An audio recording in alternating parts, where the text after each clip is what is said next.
I know of no one who has ever made this claim before, but I rather suspect that my experience is not unique. What perhaps is unique is the fact that I am willing to talk about it. We are living in a computer-programmed reality, and the only clue we have to it is when some variable is changed and some alteration in our reality occurs. We would have the overwhelming impression that we were reliving the present, déjà vu, perhaps in precisely the same way, hearing the same words, saying the same words. I submit that these impressions are valid and significant, and I will even say this: such an impression is a clue that at some past time point a variable was changed, reprogrammed as it were, and that because of this an alternative world branched off.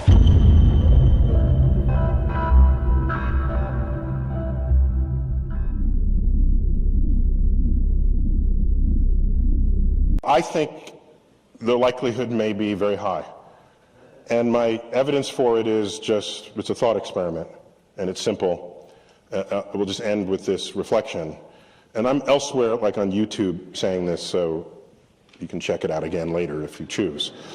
I just think, when I look at what we measure to be our own intelligence, and we tend to think highly of it. Getting back to Jim's point, there's a certain hubris just even in how we think about our relationship to the world. And it's understandable, perhaps, even in the search for intelligent life in the universe.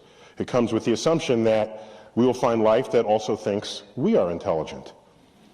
Well, if we look at other life forms on Earth with whom we have DNA in common, there is none that we would rank ever in the history of the fossil record, or life thriving today, that we would rank with us and our level of intelligence. So given our definitions, we're the only intelligent species there ever was, because we have poetry and philosophy and music and art. And then I thought to myself, well, if the chimpanzee has 98% identical DNA to us, pick any animal, doesn't matter, dogs, doesn't matter. Mammals have very close DNA to us. They cannot do trigonometry. Some people can't do trigonometry, certainly not these animals. So if they cannot do trigonometry, and they have such close genetic identity to us, let's take that same gap and put it beyond us, and find some life form that is that much beyond us that we are beyond the dog or the chimp. What would we look like to them? We would be drooling, blithering idiots in their presence. The smartest chimp can do maybe some sign language and stack boxes and reach a banana, put up an umbrella, like our toddlers can do. Our toddlers do that.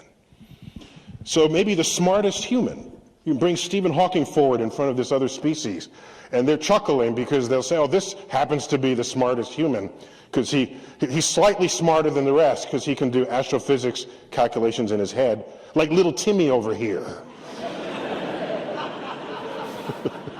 Oh, you're back from preschool. Oh, you just composed a symphony. That's so beautiful. Let's put it on the refrigerator door. You just derived all the principles of math. Oh, that's cute. And so that is not a stretch to think about. And if that's the case, it is easy for me to imagine that everything in our lives is just the creation of some other entity for their entertainment. It is easy for me to think that.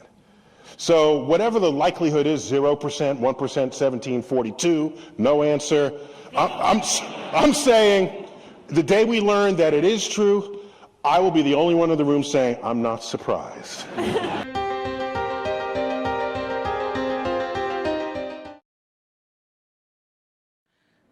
How do you think will virtual reality tie in the future of transportation, which you are working on? Thank you. Well, maybe we're in a simulation right now. Yeah. Yeah. Yeah, seriously. Sometimes feels like that. Yeah, I mean, I think it is going to, from what I've heard of Oculus Rift and some of the other sort of immersive technologies, that it's quite transformative. You really feel like you're there. and then when you come out of it, it feels like reality isn't real. So I think we'll see probably less physical movement in the future as a result of the virtual reality stuff. Yeah. And when we come out of what we're here now into this virtual reality, we'll think it's real. I mean, it's like we're... Well, I mean, there's some interesting things here on the virtual reality front. I mean, just on the whole notion of a simulation, which is that if you extrapolate into the future and say, well, how good, let's say, will video games be in 100 or 200 or 1,000 years from now? If there's continued improvement and you're in a full-body haptic suit with a sort of surround vision, and it becomes, beyond a certain resolution, indistinguishable from reality. And there are likely to be millions, maybe billions of such simulations. So then, what are the odds that we're actually in base reality? Isn't it 1 in billions? Is it? I mean, I can give the counter argument, but I'd rather you give the counter argument. Obviously, this feels real, but it seems unlikely to be real. Take a look at this. This is the Illustris project, a giant cosmological simulation with the aim of studying the formation and evolution of galaxies. It's an ongoing project in which scientists use the most precise data and calculations currently available to create the most precise model of the universe possible. At its highest resolution, it had a volume of 106.5 cubic megaparsecs, took several months to complete on a supercomputer with 8,192 cores, used 25 terabytes of RAM at its peak, and had a particle count of over 18 billion. Of course, it's only realistic to a certain extent and from a very narrow perspective. The simulation is detailed enough that they can actually zoom in on individual galaxies, but it's not detailed enough to simulate the birth of each individual star or planet, and certainly not the astronomical numbers of individual molecules and atoms and so on. Instead, they have to approximate how a galaxy behaves as a whole without actually simulating all of its individual parts and properties. And once the simulation arrived at present day, the result was strikingly similar to what we observe in the universe. We may be living in a simulated universe, a computer-generated reality. Evidence number 1, a pixelated universe. Pictures and images are made up of pixels. No matter how high the resolution of an image is, it will still blur as you zoom in further. When you can see each and every individual pixel, it won't matter how much more you focus, because it holds no significance. Zooming further would have no meaning. It would reveal nothing smaller. In the real world, we can zoom down to see bacteria and viruses, then to the level of atoms, quarks, and superstrings, which are the bits and pieces that make up the whole image of reality. But like a computer screen, our reality too has a limit. Beyond Planck's length, which is the real-world equivalent of a single pixel, all sense of space and distance is lost.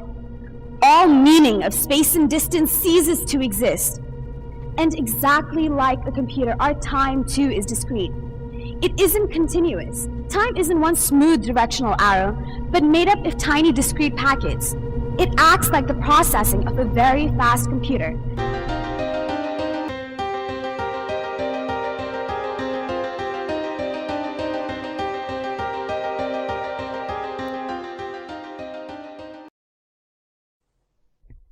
This is an argument that tries to show that at least one of 3 propositions is true, although it doesn't tell us which of these 3. The 3 propositions in question is first, that almost all civilizations at our stage of technological development go extinct before they reach technological maturity. So that's the first possibility. A second possibility is that there is a very strong convergence among all technologically mature civilizations, in that they all lose interest in creating ancestor simulations, as I call them. These would be very detailed computer simulations of people like their historical forebears, detailed enough that the simulated people in these simulations would be conscious. So the second possibility is that they just lose interest in doing this. And the third possibility is that we are almost certainly living in a simulation. So there's this argument that shows that one of these three is true. And the full argument involves some probability theory, but the basic idea can be grasped quite simply, which is that suppose it were the case that the first possibility did not obtain. So then some non-trivial fraction of civilizations at our stage eventually reach technological maturity. Then suppose the second possibility also does not obtain. So some non-negligible fraction of those mature civilizations are still interested in using the resources to running ancestor simulations. You can then show that because each mature civilization that devoted some resources to this purpose could run astronomical numbers of ancestor simulations, you can show that if the first two possibilities do not obtain, then there will be many, many more simulated people like us than there will be non-simulated people like us. In other words, almost all people with our kinds of experiences would be living inside simulations rather than outside them, if the first two possibilities are false. And conditional on that, we should therefore think we are probably one of the typical simulated people rather than one of the exceptional non-simulated people. So the structure of the argument then is that if you reject the first two hypotheses, then the third one follows, which then means you can coherently reject all three. That's the structure of the simulation argument. There's a further possibility that if you have a simulated civilization, that simulated civilization might, inside the simulation, develop the technology to run its own simulations. And you might then have a kind of nested simulation. With simulation inside the simulation, you might have many levels of simulation. But that's an optional extra. The basic simulation argument doesn't presuppose that. It's just that if you extrapolate the kind of computing power that an advanced civilization will eventually have, and you figure if they would use some of that immense computing power to running simulations, they could run an astronomical number of them. So therefore, in that scenario, most people with our kinds of experiences would be among the simulated people, because for each original history, there would then be maybe millions or billions of simulated histories. Max Planck famously said, "There is no matter as such. All matter originates and exists only by virtue of a force. We must assume behind this force the existence of a conscious and intelligent mind. This mind is the matrix of all matter." One of the hottest ideas in cosmology is known as the holographic principle. It's the idea that our three-dimensional universe is emerging from 2D information. That is, three-dimensional objects are composed of information spread out on a two-dimensional surface, in the same way that a hologram produces a three-dimensional image from two-dimensional information. The holographic principle tells us something very surprising. It says that our ideas of volume, and in a sense, the world, might be a kind of illusion.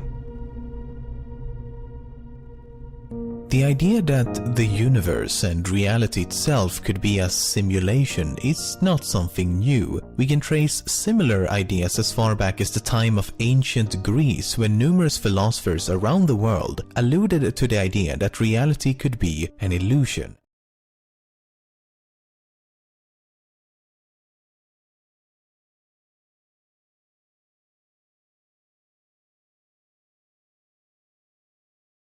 Imagine a cave where people have been imprisoned since birth. They are chained in such a way that they are forced to constantly gaze upon the wall in front of them. They cannot look around the cave, at each other, nor at themselves. All they know is this wall and nothing else. Behind them there's a fire, and between the prisoners and the fire there's a walkway. When people walk between the fire and the prisoners, shadows are cast upon the wall. Because the prisoners doesn't know anything else, they believe the shadows to be real, actual entities of their own. And when a passerby is talking, the prisoners believe it to be coming from the shadows themselves. They have no idea that the shadows on the wall are merely lesser copies of reality and falsely assume that this partial reality that they can perceive is the complete truth. There are many interpretations of this allegory which can be applied to a vast range of topics. It can be interpreted as a way of understanding the importance of knowledge and how it shapes reality, or it could be an analogy for human ignorance and our unwillingness to seek truth and wisdom. It could also be read like this. Just like the shadows in this cave, could our perceived reality be a shadow of something else? Another thing to consider is quantum bits. The fact that light is quantized as photons, electricity as electrons, etc. better fits the hypothesis that we live in a virtual construct. Because in digital processing, all data must have a minimal quantity represented by bits or pixels, and our world displays the same property. Every computer-generated image breaks down into pixels when examined closely. And this is what science has found in nature. In the past century, physicists have discovered that matter really is quantized, composed of fundamental, indivisible particles billions of times smaller than an atom. And, as science has discovered more and more about the way the universe behaves, it has become clear that nature is a matrix of computable bits. We exist as information. Matter and energy are inextricably linked. We know that from Einstein's equation E is equal to mc squared. But what we don't realize is that matter and energy are all secondary aspects of reality. They are simply manifestations of the most fundamental of all, information. Everything around us is information. Atoms and molecules are information. The buildings we see around us are physical representations of their blueprints. Genes are information encoded into our DNA. Light and electromagnetic waves are forms of information, like radio waves traveling at the speed of light. The electrical signals racing to and from our brains. That is information. Accepting the fact that our reality is informational, it therefore follows that it will be computable. We seem to see a pattern forming over here. Our universe is pixelated. A matter isn't as real and as solid as we'd hoped. Our reality can be shut down, and we are ultimately informational, virtual beings so comparable to a computer program that it isn't a big jump to accept that we are possibly, no, we are probably living in a computer simulation.